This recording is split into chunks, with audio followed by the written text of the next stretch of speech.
Егер сізге жер бетінде бізбен бірге өзге планеталық тіршілік иесі өмір сүріп жатыр десем, сенесіз бе? Олардың қаны көк түсті. Олардың денесінде сүйегі атымен жоқ. Сондықтан олар тиын сиятын тесіктен бүкіл денесін өткізіп жібере алады. Ең бастысы, олардың 3 жүрегі және 9 миы бар. Жоқ, бұл голливудтық фантастикалық фильм емес.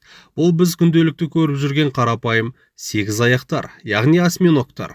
Ғалымдар жыл сайын бұл мақұлықтарды зерттеген сайын олардың жерде қалай пайда болғанына таңғалудан шаршамайды.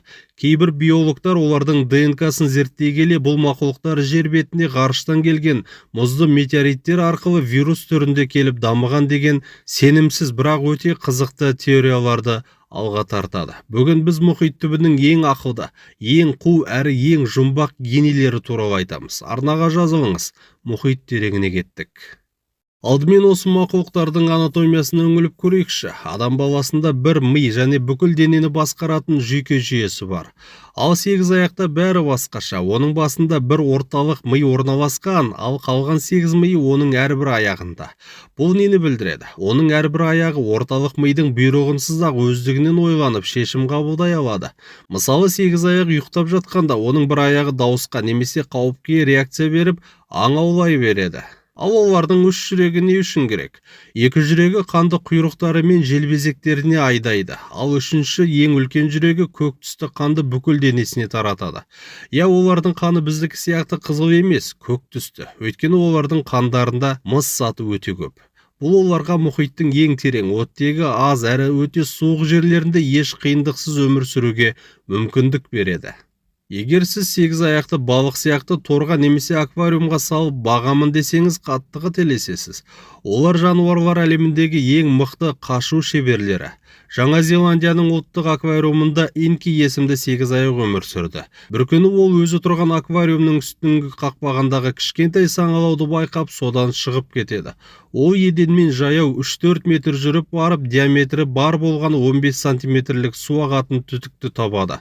Сол түтіктің ішіне кіріп 50 метр бойы төмен қарай жылжып, соңында тікелей мұхитқа қашып кеткен. Ертеңіне келген жұмысшылар бос аквариумды көріп таң қалған.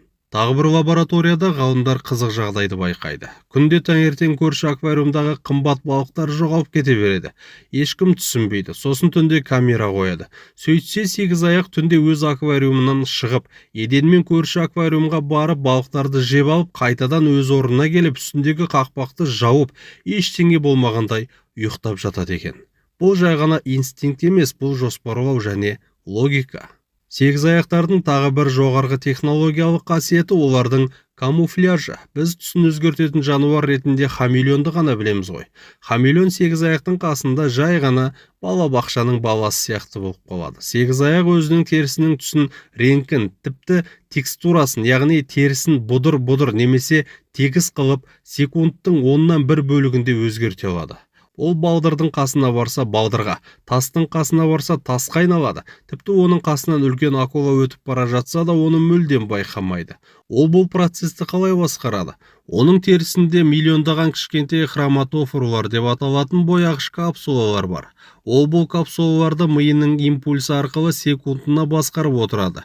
Ең қызығы 8 аяқтардың өздері түсті ажырата алмайды. Олар әлемді ақ-қара түсте көреді. Соған қарамастан айналасындағы түстерді қалай айнытпай сала алатыны әлі күнге дейін ғылым үшін үлкен жұмбақ. Осындай асқан ақыл мен керемет қасиеттерге ие мақұлықтар неге жер бетінде өз империясын құрмады? Неге олар адамдардан асып кетпеді? Себебі табиғат оларға өте қысқа әрі қайғылы өмір берген. 8 аяқтар орташа есеппен тек 1 жылдан 3 жылға дейін ғана өмір сүреді. Және олардың өлімі өте қайғылы.